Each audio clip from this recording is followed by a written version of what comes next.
സാറേ ഇത് കേന്ദ്രത്തിന്റെ പ്രോജക്റ്റാണ്. പിന്നെ ഈ സംസ്ഥാന ഗവൺമെന്റ് പിരിച്ചുവിടാൻ എന്തോന്ന് അധികാരമുണ്ട്? ഞങ്ങളെ സമരം ചെയ്യാനാണ് പറയുന്നത് ഞങ്ങളോട്. ഞാനൊരു മന്ത്രിയാണ്. സത്യപ്രതിജ്ഞാ വാചകം ഞാൻ അനുസരിക്കണമെങ്കിൽ ഞാൻ നിങ്ങളുടെ ഈ തീയിലേക്ക് എണ്ണ ഒഴിക്കുന്ന ആളാണ്. നമുക്കിതിന്റെ ജനാധിപത്യ സംവിധാനത്തിൽ എന്തൊക്കെ നിങ്ങൾക്ക് സാധകമായിട്ടുണ്ടോ അതെല്ലാം ഞാൻ പ്രധാനമന്ത്രിയെടുത്ത് സംസാരിക്കാം. എനിക്കതിനുള്ള സ്വാതന്ത്ര്യമുണ്ട്. പക്ഷെ ഇവിടെ എനിക്ക് അപേക്ഷകനെ ആവാനും മുഖ്യമന്ത്രിയെടുത്തും അദ്ദേഹത്തിന്റെ സർക്കാരിനോടും എനിക്ക് അപേക്ഷകനെ ആവാനും ആരോഗ്യമന്ത്രി ഒരു വനിതയല്ലേ സാറേ? ഞങ്ങൾക്ക് എന്തുമാത്രം ബുദ്ധിമുട്ടുള്ളത് സാറേ? 20 ദിവസമായി 20 ദിവസം കൊണ്ട് രാത്രി സമരം. അങ്ങനെ ഒരു നിങ്ങളെ മാറ്റിക്കൊണ്ട് പുതിയൊരു സംഘം വരുമ്പോ അതിൽ കേന്ദ്രത്തിന്റെ വിഹിതം നൽകണോ വേണ്ടയോ എന്നുള്ളത് പുനർചിന്തിക്കണമെന്ന് ഞാൻ പ്രധാനമന്ത്രിയോട് ആവശ്യപ്പെട്ടു. എനിക്കതേ പറ്റും. നീ ആ മൊബൈലിൽ കേട്ടല്ല എങ്ങനെ? അല്ല അവന്റെ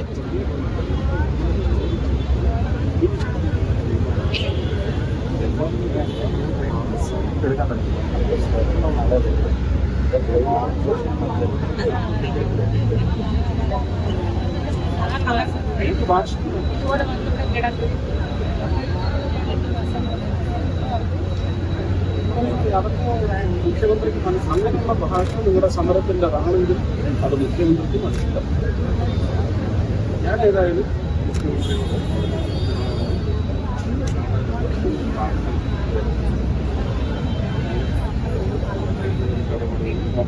അദ്ദേഹത്തിന്റെ മുമ്പിൽ അങ്ങനെ ഒരു പ്രാർത്ഥന ഞാൻ നിങ്ങൾക്ക് വേണ്ടി വെക്കാം.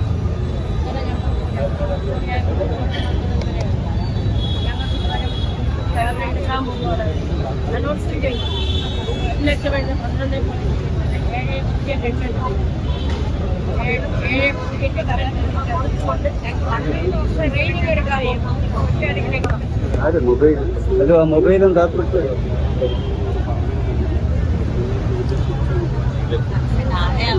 ഇതേ അവസ്ഥയിലായിരുന്നു തന്നെ പറഞ്ഞ അവരാണ് ഇവിടെ ഇരിക്കുന്നത്.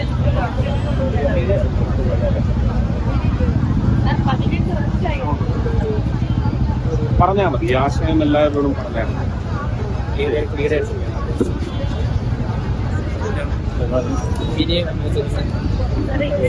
അത് സംസ്ഥാന പ്രസിഡന്റ് സൗകര്യമായിട്ട് അവരെ കിട്ടിയതുകൊണ്ട് ഞാൻ അവരോടെല്ലാം പറഞ്ഞു.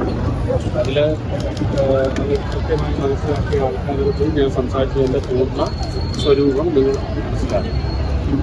നിങ്ങൾക്ക് ഇത് വാർഷിക ശമ്പളമാണ്. നിങ്ങൾക്ക് ഒരു വർഷം അവസാനിക്കുമ്പം ചെയ്ത പണിക്കുള്ള ശമ്പളമാണ്. അത് നിങ്ങൾക്ക് ബുദ്ധിമുട്ടാണെങ്കിൽ നേരിട്ട് തരിക.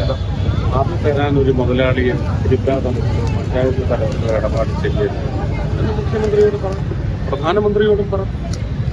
കേന്ദ്രത്തിൽ നിന്ന് വരുന്ന വിഹിതം ഞങ്ങൾക്ക് ഡയറക്റ്റ് ബെനിഫിറ്റ് ട്രാൻസ്ഫർ എന്ന് പറയുന്നത് അങ്ങ് കർഷകർക്ക് കൊടുക്കുന്ന അതേ ഹൃദയ വൈകാരികതയോടെ ഞങ്ങൾക്ക് നേരിട്ട് ഞങ്ങളുടെ പേരുകളിലേക്ക് തന്നാൽ ആവശ്യമില്ല. പത്രക്കാരോടെല്ലാം പറഞ്ഞിട്ടുണ്ട്. ഇന്നലെ കണ്ട പത്രക്കാരോട് അവിടെ കൊൽക്കത്തയിലും പറഞ്ഞിട്ടുണ്ട്. ഞങ്ങള് നല്ല മഴയാണ്. ആ മഴ അത്രയും കൊണ്ടുവരുന്നതാണ്. നമ്മുടെ ശാരീരിക അസുഖങ്ങളെല്ലാം കൂടി തുടങ്ങിയിട്ടുണ്ട്. 20 ദിവസം ഇന്ന് വരെ ഞങ്ങളെ വിളിച്ച് ഇതൊന്ന് കേൾക്കാൻ പോയി. ഞാനൊന്ന് മുഖ്യമന്ത്രിയോട് സംസാരിച്ചു. എനിക്കറിയത്തില്ല അവരുടെ രാഷ്ട്രീയം, അവരുടെ ഭരണം, ചില തീരുമാനങ്ങളുണ്ടാവും. എന്നാലും ഞാനൊന്ന് അപേക്ഷിക്കുന്നു. ഈ പാവപ്പെട്ടവർക്ക് വേണ്ടി നിങ്ങളെ ഒന്ന് കേൾക്കണം എന്ന് ഞാൻ അദ്ദേഹത്തോട് എനിക്ക് അതിൽ ആവശ്യപ്പെടാൻ. ഇന്നലെ രാത്രിയിൽ വന്ന ഞങ്ങളെ പറഞ്ഞോട്ട് പുതിയ വോളണ്ടിയേഴ്സ് ഓർഡർ വന്നു. 18 വർഷം കൊണ്ട് കേൾക്കാൻ ഞാൻ പറയാം.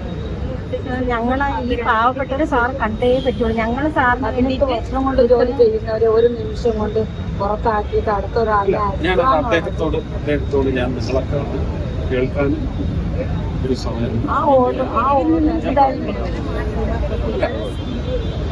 കേന്ദ്രത്തിന്റെ പ്രോജക്റ്റാണ്. പിന്നെ ഈ സംസ്ഥാന ഗവൺമെന്റ് പിരിച്ചുവിടാൻ എന്തോന്ന് അധികാരമുണ്ട്? ഞങ്ങള് കുട്ടിക്ക് സമരം ചെയ്യാനാണ് പറയുന്നത് ഞങ്ങളോട്. ഞാനൊരു മന്ത്രിയാണ്. സത്യപ്രതിജ്ഞാ വാചകം ഞാൻ അനുസരിക്കണമെങ്കിൽ ഞാൻ നിങ്ങളുടെ ഈ തീയിലേക്ക് എണ്ണ ഒഴിക്കുന്ന ആളാണല്ലോ. നമുക്കിതിന്റെ ജനാധിപത്യ സംവിധാനത്തിൽ എന്തൊക്കെ നിങ്ങൾക്ക് സാധകമായിട്ടുണ്ടോ അതെല്ലാം ഞാൻ പ്രധാനമന്ത്രിയെടുത്ത് സംസാരിക്കാം. എനിക്കതിനുള്ള സ്വാതന്ത്ര്യമുണ്ട്. പക്ഷെ ഇവിടെ എനിക്ക് അപേക്ഷകനെ ആവാനും മുഖ്യമന്ത്രിയെടുത്തും അദ്ദേഹത്തിന്റെ സർക്കാരിനോടും എനിക്ക് അപേക്ഷകനെ ആവാനും എന്താണ് പ്രേക്ഷിതൻ ആവാനും അത് ഞാൻ വഹിക്കുന്നില്ല, പ്രധാനമന്ത്രിയെ വഹിക്കുന്നില്ല. ഭയം ആർക്കും വേണ്ട, ആരെയും വേണ്ട. സംവിധാനത്തെ സ്ത്രീകളല്ലേ സാർ, ഞങ്ങൾ എന്തുമാത്രം ഇറങ്ങി വന്നിട്ടില്ല. ആരോഗ്യമന്ത്രി ഒരു വനിതയല്ലേ സാറേ, ഞങ്ങൾ എന്തുമാത്രം ബുദ്ധിമുട്ടുള്ളൂ സാറേ. 20 ദിവസം സ്ത്രീകളല്ലേ സാറേ, ഞങ്ങൾക്ക് എന്തുമാത്രം ബുദ്ധിമുട്ടുണ്ട്. 20 ദിവസം കൊണ്ട് രാത്രി സമരം. എന്ത് സങ്കടമാണ്. കൂടുതലൊന്നും ചോദിക്കുന്നില്ല, കൂടുതൽ ഞങ്ങൾ ചോദിക്കുന്നില്ല സാർ. നിങ്ങൾക്ക് അങ്ങനെ ഒരു നിങ്ങളെ മാറ്റിക്കൊണ്ട് പുതിയൊരു സംഘം വരുമ്പോ അതിൽ കേന്ദ്രത്തിന്റെ വിഹിതം നൽകണോ വേണ്ടയോ എന്നുള്ളത് പുനർചിന്തിക്കണമെന്ന് ഞാൻ പ്രധാനമന്ത്രിയോട് ആവശ്യപ്പെട്ടു. എനിക്കതേ പറ്റും, അതെനിക്ക് പറ്റും. നമ്മുടെ സാറ് അവിടെ നമ്മുടെ കേന്ദ്രത്തിൽ നിന്ന് നമുക്ക് ഇൻസെന്റീവ് കൂട്ടി തരാനുള്ള അല്ല, അതെല്ലാം പിന്നീടുള്ള കാര്യം. ഒരു കാര്യം മനസ്സിലാക്കേണ്ടത്, നിങ്ങൾ കേരളത്തിന്റെ പശ്ചാത്തലത്തിൽ മാത്രം അങ്ങനെ ചിന്തിക്കരുത്. ഇത് ഇന്ത്യയിലെ മുഴുവൻ സംസ്ഥാനങ്ങളുടെയും യൂണിയൻ ടെറിട്ടറികളുടെയും ഇത്രയും പേർക്ക് അങ്ങനെ ഒരു കോർപ്പസ് നമ്മൾ കണ്ടെത്തുന്നതിനെ സംബന്ധിച്ച് ആലോചിച്ചിട്ടല്ലേ ചെയ്യാം. വിഷയമൊക്കെ വരും, അത് പിന്നീട് ഞങ്ങള് വെറും കൈയോട് പറഞ്ഞു വിടുക. വിരമിക്കൽ ആനുകൂല്യങ്ങളൊന്നും വെറും കൈയോടെ ഇന്ത്യ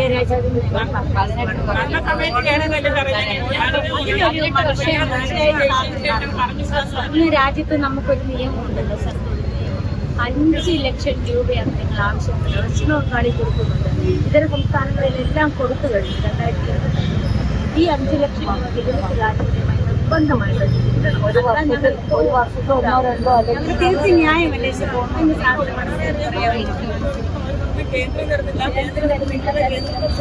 കേന്ദ്രം അധികം കൊടുത്ത 180 167 കോടിയുടെ കണക്ക് ഞാൻ കൊടുത്തയച്ചെന്ന് കിട്ടിയില്ല. വിരമിക്കൽ ആനുകൂല്യമായി 5 ലക്ഷം അതൊക്കെ കയ്യിൽ വെച്ചിരുന്നാ മതി, അതൊന്നും നടക്കത്തില്ല. കണക്കുള്ള